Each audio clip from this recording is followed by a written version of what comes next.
baka dun sa kabila. May mga bahay.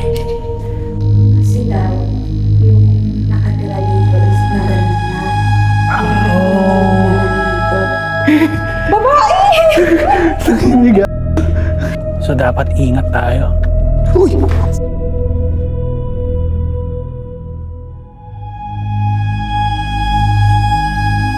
Alam mo yung ulo ko. Aray ko! Ano ba to? Uy, may narinig silang bumubukas na pinto. May damit pa na luma.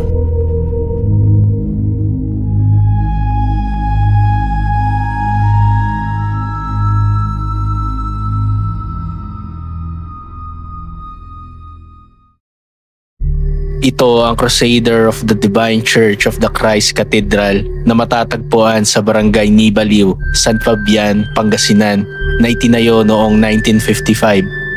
Ang katedral na ito ang kauna-unahang itinayo ni Monsignor Dr. Rufino S. Magliba o mas kilala sa kanyang mga tagasunod bilang Apo Rufing. Isa siyang espiritual na leader na kinilala sa kanyang kakaibang mga aral at malalim na paniniwala sa banal na kapangyarihan ng Diyos. Ang simbahan na ito ay hindi karaniwan kagaya ng mga simbahan na madalas natin napupuntahan. Lahat ng kanilang kailangan ay nandito na. Bukod sa simbahan ay may mga offices din at pabahay para sa mga nagbabantay ng gusali. Sa taas naman ay may helicopter deck, comfort rooms, pahingahan at coffee shop or kantin na kadalasan ay nakahiwalay sa karaniwan natin nakikita sa mga katedral. Bago kami pumasok sa simbahan na ito, ay ginalugad muna namin ang kasaysayan nito at ang mga kwento ni Apo Rufing. Noong January 25, 1922, sa isang palayan sa Pangasinan, may natagpuang umiiyak na sanggol ang mag-asawang Felipe Magliba at Petronilla Sarmiento. Inuwi nila ito, pinalaki bilang sariling anak at pinangalanang Rufino Sarmiento Magliba. Nung siya ay lumaki, siya ay nawala habang nasa palayan. Matagal siyang hinanap ngunit hindi na nakita ng kanyang unang pamilya. Kalaunan, natagpuan siyang umiiyak sa ilalim ng isang puno ng balete ng mag-asawang taga-Dagupan, sina Andres Morante at Jacinta Aurora. Inampon nila ito at pinag-aral. Napansin nila na madalas siyang may kausap na hindi nila nakikita. Ayon sa bata, isa itong matandang lalaki na may balbas na sinasabi na kanyang ama. Pinagamot nila ito sa isang albularyo. Kinalaunan ay pinadala siya sa San Fabian, Pangasinan, kung saan siya naging kutsero, mangingisda at magsasaka. Sa murang edad, nakilala siya bilang mahusay at pinagkakatiwalaan hanggang sa maging leader ng mga mangingisda sa Lingayen. Nagkaroon siya ng pamilya at nagsimula magpagaling ng mga may sakit. Isang gabi, sa gitna ng dagat, isang liwanag ang lumitaw at may narinig siyang tinig. Mula sa banal na tawag na iyon, isinilang ang misyon ni Apo Rufing. At dito, nagsimula ang pagtatayo ng simbahan na naging simbolo ng pananampalataya at ng himala. Sa paglipas ng mga panahon, ang Crusaders of Divine Church of Christ Church ay naging sentro ng debosyon ng kanyang mga tagasunod. Pero dahil sa katandaan ng simbahan at mga nangyaring lindol na mga nakaraang dekada, naging delikado na ang paggamit ng gusaling ito, lalo na pag maraming tao. Nagpasya silang gumawa ng bagong simbahan na ilang hakbang lamang ang layo sa lumang simbahan. At dahil hindi na nagagamit ang simbahang ito, hindi maiiwasan na kahit gaano kaganda ang struktura, basta may mga lugar na hindi nagagamit at naaabot ng araw, ay may mga tao tayong hindi nakikita na tumitira sa gantong lugar gaya ng mga ligaw na kaluluwa. Ayon sa mga tanod dito, may mga hindi sila maipaliwanag na nakikita sa simbahan kada sila ay mag-iikot sa gabi. Ano pa nangyayari, Chip? May mga nakikita rin kami nararamdaman, lalo na pag umaambon. Opo, yun naman po talagang sabi ng matatanda po pag umuulan na umaambon. Umaambon, talagang marami kami nakikita rin dito. Karamihan dun sa yung mga, kung dati yung mga gripuran nila yung puso, Apo. dati yung mga flowing sila. Apo. Kung nagpo-flowing yung tubig, pagka oras ng 12 o'clock to 1 o'clock, ito maambon dumaan ka doon, meron magpapakita talaga doon. Yung dating flowing, kasi nawala lang po kasi yung mga flowing nila nung lumindol. Okay. Parang lumubog na yung Lumubog na po yung sa tubig. flowing ng tubig. So, meron po talagang nararamdaman at nakikita kayo rito minsan. Marami.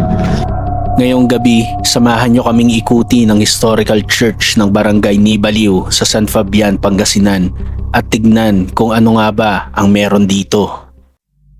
Gabi na nang makadating kami sa simbahan at agad kaming umikot sa loob dahil nalaman namin na may curfew ang lugar. Okay, so tara, pasukin natin to. Siyempre, taga Pangasinan, malapit lang dito yung tropa natin si Maisog, kaya tinawag ko na. Namtin! Hi! Ayan na naman siya. Ang dami yung request, di ba? Ayan, sinama ko ulit para sa inyo. Tara. Dito ulit kami. Ang laki pala nito. Guys, sige ano. So may mga maunting ingay kasi gising pa yung nasa labas. Sa entrance, may hagdan paakyat sa isang long terrace. Mukha itong spot kung saan pwedeng tumayo ng choir habang nagaganap ang misa. Ito. So lumang-luma na siya. Ayan, sira-sira na rin. Tingnan natin ito dito. Oh, ay gagi. Wala, may paniki. Ito nga yung sinasabi nila. Meron siyang kwarto, kanan kaliwa. Ayan. Tapos meron din dito. So unahin natin to. Tara. Pagsimbahan, sabi nila maraming suffering. So ewan ko kung totoo, pero mas ano daw ang mga kaluluwa pag sa simbahan. Ang bigat, no? Oo, di ba? Ang nipis ng hangin dito. Ah, ano sabi? Caretaker. Hindi. Ano dito? Bating bantay.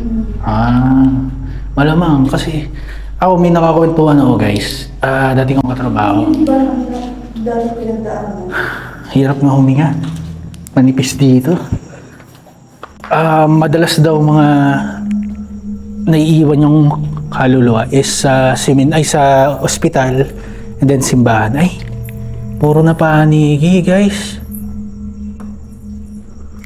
So hindi ko nakakyatin. So proceed tayo doon sa kabilang side ng simbahan.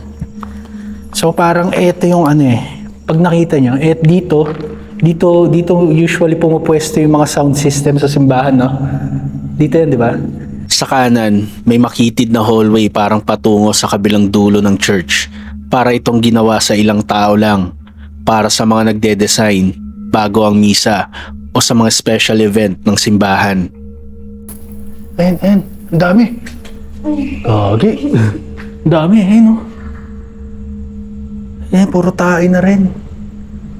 Proceed tayo dun sa harap ng altar kasi nandun yung may hagdan pa dun. Yun na yung daan papunta sa mga kwarto. Hindi ko alam kwarto ng pari ata yun.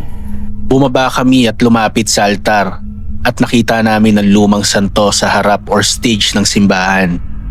Sa magkabilang gilid, may mga pinto at hagdan na marahil dinadaanan ng mga nagfa-facilitate ng misa. Okay, so nakababa kami na hagdan. Tingnan yung paligid. Guys, oh.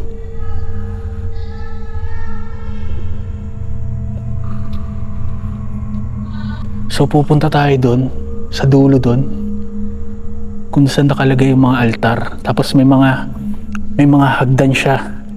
Ayun, oh. Magkabila. May mga hagdan siya magkabila. Tara, punta natin. Doon sa taas, medyo mabigat yung paramdam. Parang may something, pero ewan ko mamaya magkakonduct tayo ng onting-onting investigation lang, siguro 20 minutes para lang ma-check kung may mga natira pa ba dito. Mag-explore lang po. Hindi pa nila tinanggal yung mga altar guys, ayun, dito pa. Tapos yung design ng simbahan niya parang panahon pa ng Kastila. Sa tingin mo gaano katagal to, Ma'am Tin? May nasabi ba sa'yo? Gaano katagal to? Wala. Ano na daw to? Matagal na. Mga 20, 30 years more than, no? Sa design pa lang eh, parang... Pa daw? Oo nga. Sa design pa lang kasi, parang... Ano na eh. Yan guys, oh. Ginamit sila doon yung binagyo. Ano, punta muna tayo dito sa kanang bahagi. Pag nakaharap ka dito sa altar, dito kami sa kanang bahagi. Ayan. Tingnan yung mga sahig, maayos pa, oh. Pero, ayun nga, mukha na siya. Oh! Ito wala na. Pasukin ko ba to? Teka lang ako na lang. Uy!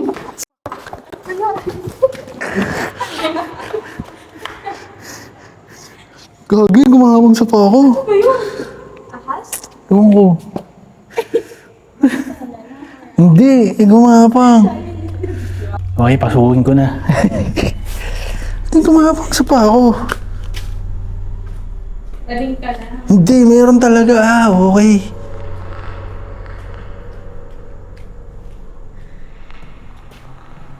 Hey guys, oh. Eto, ano yan? Hagdan na. Hagdan na rin. Saan? Doon sa kanila. Gilid. May hagdan, pero pasok tayo dito sa hallway. Ano? Tara. So guys, naglalakad kami. Ay, tingnan lang, baka may mga panic eh. Nandito kami sa likod na bahagi ng altar. Ayan guys, oh. Ito yung view pag nandito ka. Ayun yung unahan na ng simbahan. Nandun. Okay, tapos may hagdan. Ito na yung medyo nakakaligaw daw tong part na to, sabi nung tanod. So, ingat tayo. Sa likod, may nakita kaming isa pang hagdan at nagdesisyon na kaming umakyat. May maliit na hallway dito at hindi namin alam kung saan patungo. Sa dami ng mga hagdan sa loob ng church, para bang itong naging may sa amin. Yan. Try muna natin dito kasi parang creepy dito. Ano, tara. Una ako. Parang may nakatayo sa dulo. Oo nga. Parang ang daming naglalakad. Parang dahil naglalakad. Pero ang daming ano dyan, yung nakikita mong Oo. naglalakad sila.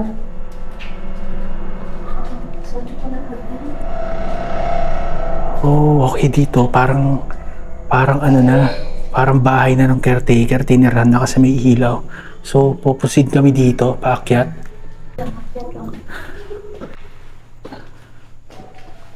Nauna ako kasi walang dalang flashlight siya, no? Yung maisog.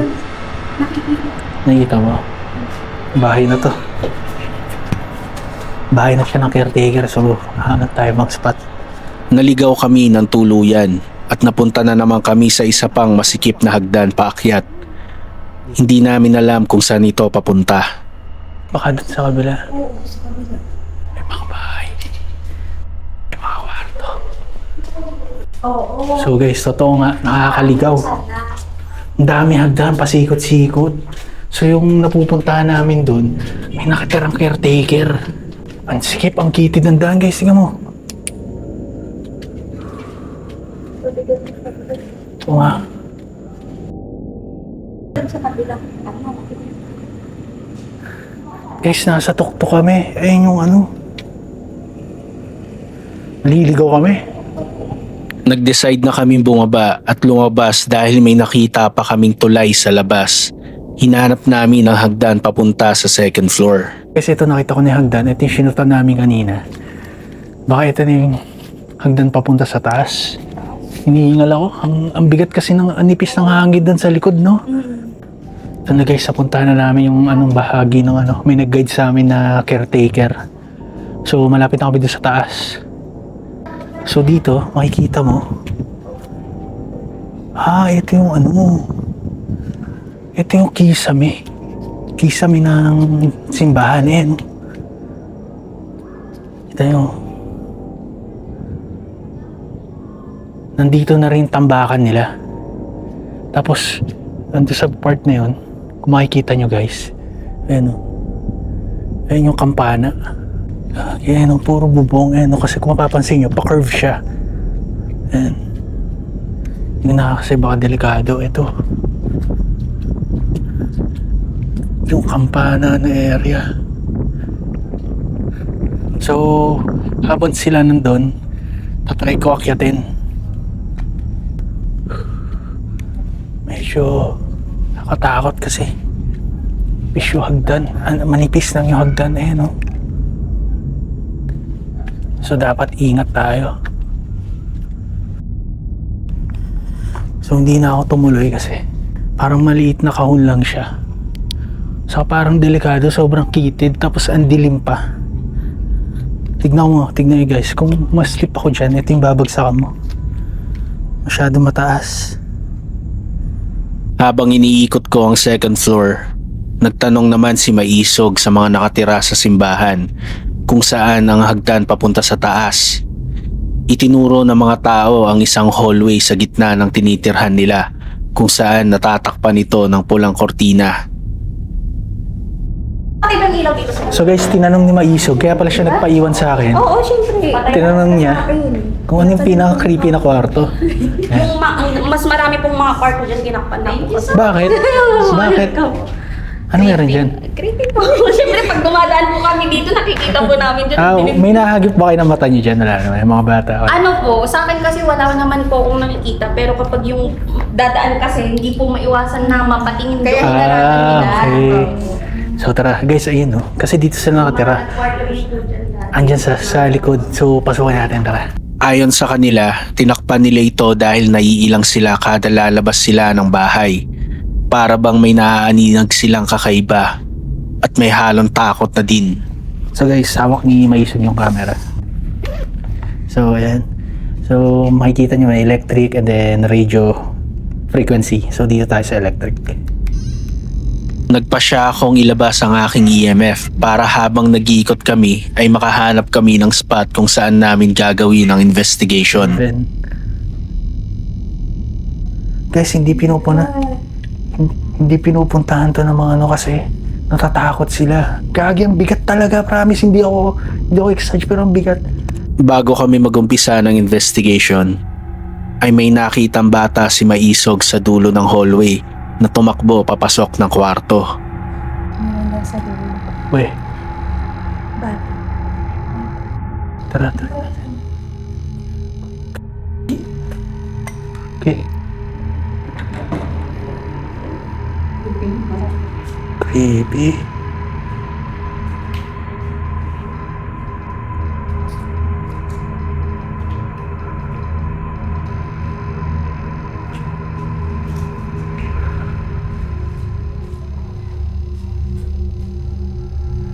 Ang init dito. Guys, ang bigat dito sa kwarto. Kasi daw, yung nakatira dito is na ganun na. Oh. Na nandito. So, yung ko narinig nyo, matatanda na, halos na matatanda nakatira dito nung araw. Patay na. Medyo nag-spike siya dito. Gusto mo nga? May damit pa na luma. Talaga? Oo, matatanda. Oo. Tingnan mo. Ayun o.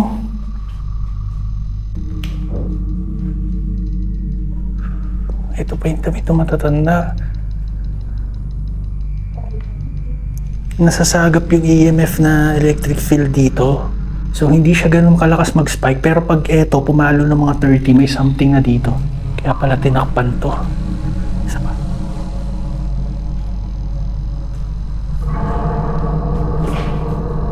So nga. Tingnan natin to guys. Oh, may mga lumang damit. Kaya nila naraman ng kortina kasi pag kumadaan sila, may nasa-side daw sila dito. Kaya kung mapapansin nyo, ayun yung kortina. Ayun yung kortina guys, oh, pula. So, tingnan nyo. Sobrang dilim. Tigas ng pinto. Mag-explore lang po.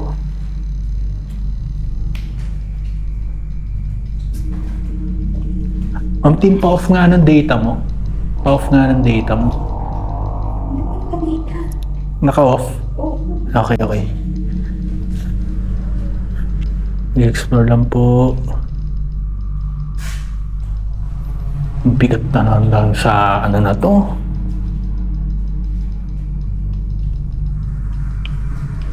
Possible sa poste itong nadedetect ko na ano. Pag nililipat ko dito sa electric, tumutunog siya ng 9. So, lumipat ako sa RF. Lumang-luma na yung mga kwarto guys. Wala na rin laman. So, ito yung second to the last na room. Pasukin din natin. Oh, nag-spike dito. Promise. Nag-spike siya sa 1,000, no? Oh. Nag-spike yung EMF ko.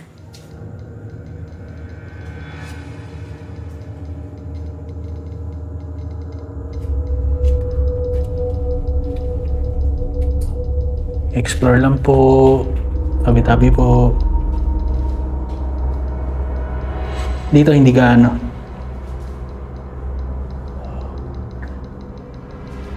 Hanap tayo ng ano, hotspot.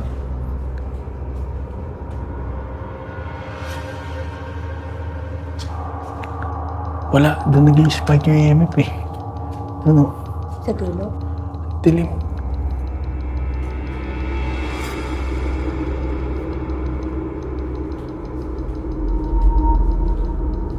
Kita ako sa night vision. Tatry namin yung spirit box. Saka, yung REM pad. REM pad. Ito REM pad to ni Maisog. So, nandito kami sa hallway ng ospital sa Mitas, kung saan may maraming... Ay, ng ospital. Simbahan pala. Ito. Dito? Oo nga eh. Baka din yun. Uy.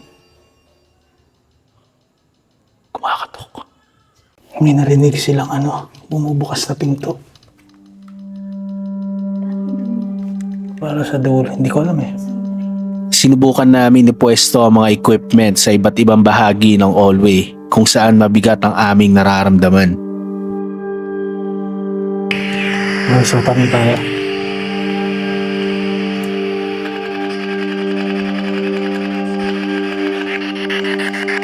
May kasama ba kami dito?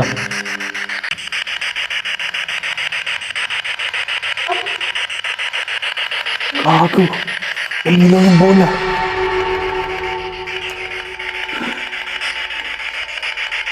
Umilaw.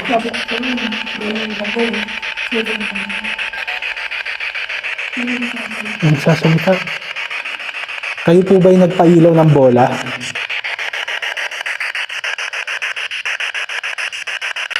Anong pangalan mo? Anong sumasagot? Bata! Bata yung boses. Guys, bata yung boses. Diba? Gagi, nakakilabot. Ayoko na ito. Kung nandito ka, pwede mo bang pailawin yung mga gamit?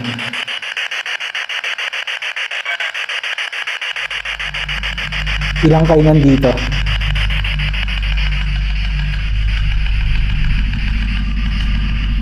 Pwede mong lapitan to para tumunog parang ganito.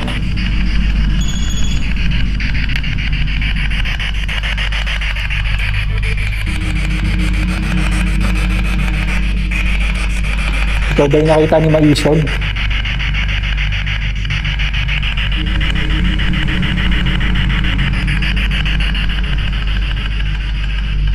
May gusto ka bang sabihin?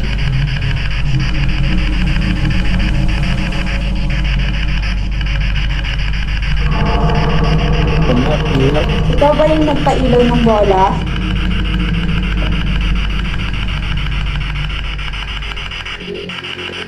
Wala.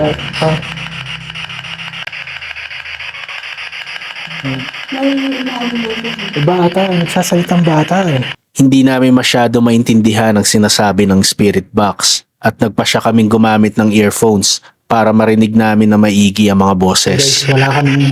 Napatayin ko muna. So guys, may narinig kami nagsasalitang bata. Pero hindi namin maintindihan yung ano. So ngayon, tatry namin. Kabitan ng headset to. So ang gagawin namin, si Ma'am Tin ang nagsusuot na ito. Lilinawin namin na hindi ito Estes method dahil wala kaming blindfold. Ang isasagawa namin ay single blind spirit box session dahil pumikit lang kami habang nakikinig sa spirit box. Biglang nag-iba ako na lang doon sasalpak na ito guys. So ngayon hawak ni Maisog yung ano. Wala akong marinig ah. Wala akong marinig. Naririnig mo ako? Naririnig mo ako? Hello? Kung meron po dito, pwede po kayong sumagot gamit po yung spirit box or yung mga ilaw po na nilagay namin. May nagsalita, hindi ko naintindihan. Meron po ba dito? Bata po ba?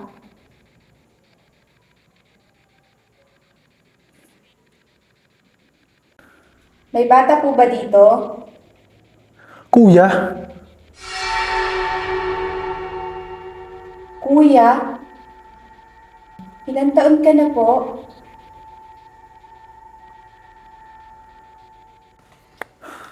Bata. Malinaw? Bata yung nagsalita ng una. Ulitin, itanong mo ulit kung ano. Narinig mo ako? Hindi niya ako naririnig. Hindi siya nag-response. Ilan kayo nandito? Di ba? Oo. Gusto mo ba akong kalaro? Ilan kayo nandito? Bata! Bata. Ikaw ba yung batang nakita ni Maisog? Oo, hindi. Kami! Ako! Kami? Oo, ikaw. Ilan taong ka na? Marami ka bang kasama dito? Ilan kayo dito? Ilan kayo nandito? Sabi mo kami, ilan kayo nandito? Kami! Oo, kayo. Ilan kayo nandito ngayon? Pwede mo patunugin yung mga nandyan. Ilan kayo nandito? Nandito ka ba sa tabi namin? Nandito ka ba sa hallway? Pwede ka Dito? Ikaw. Dito. Kilabutan ako guys. Kilabutan ako. Nandito daw siya. Ikaw!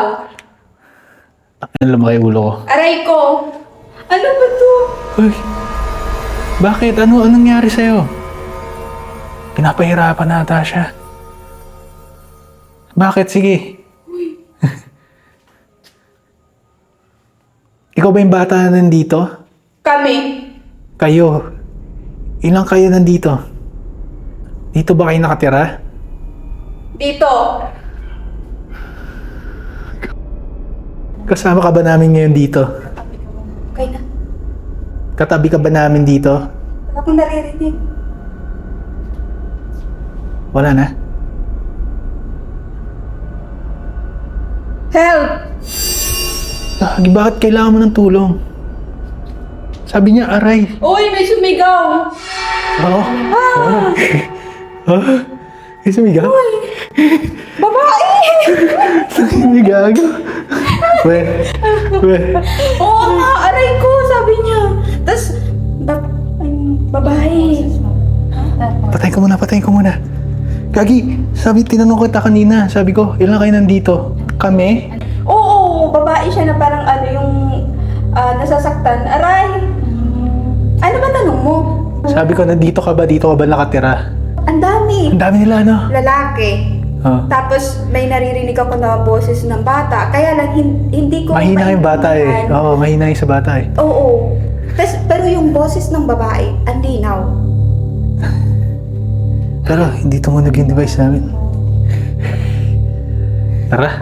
Nung napapansin namin na natatakot na si Maisog sa naririnig niya, ay itinigil muna namin ang pagtatanong at lumipat kami ng pwesto. Ako naman ang nakinig sa spirit box. Ano? Nasaan mo? Sakit ulo. Masakit ang ulo ni Maris. Kaya pa na. Ito lang.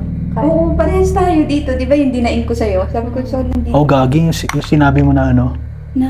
Dito. Ito, umangot yung kilabot ko. Bunbunan ko. Oo. So guys, nandito ako sa sulok. Tinaray, ito. Last na to. Siguro mga 5 minutes. Tapos na kami. Dito kami sa may nakita na kung saan namin tagpuan yung mga closet. Ayun yung hallway. Si May siguro mag-video sa akin, hindi si Maris. Meron po ba dito sa room na to? Hello, Hello po. ma'am. Lalaki. Hello po. Ikaw po ba yung nakatira dito sa room na to? Sa'yo po ba yung mga gamit na nandito? Wala response, wala. Nandito ka pa ba? Hindi. Pwede ka makipag-usap sa amin. Tulong daw. Anong nangyari sa'yo? Bakit humihingi ka ng tulong? Sinaktan ka ba? Ano po nangyari sa'yo? Bakit po humingi ka ng tulong? Hanggang siya siyang babae. Oo. Paano sila? Parang, may ganun ng ganun. Ungol. Parang, humihiyaw. Tayo na baka ano na to. Baka demonyo na to. Sabi ko, kailangan mo ba ng tulong? Tigil na kaya natin to. Feeling ko ano pa siya sa memory niya kung Oo. na may nangyari. Feeling ko hindi niya tayo naririnig. Kumbaga, yung response niya na yun pa yung mga huling mga sinabi niya nung... Oo. Yun, Kasi di pinahirapan po, siya. Hindi ko alam eh. or baka sa sakit, no? Tapos may batang boses na sumisingit pero sobrang hina lang. Parang, Dadaan lang. oo. Hindi namin alam kung sino at ano ang nangyari sa mga narinig naming boses sa spirit box. Pero parang bakas ito ng nakaraan bago sila nawala. At para bang ligaw na kaluluwa lamang.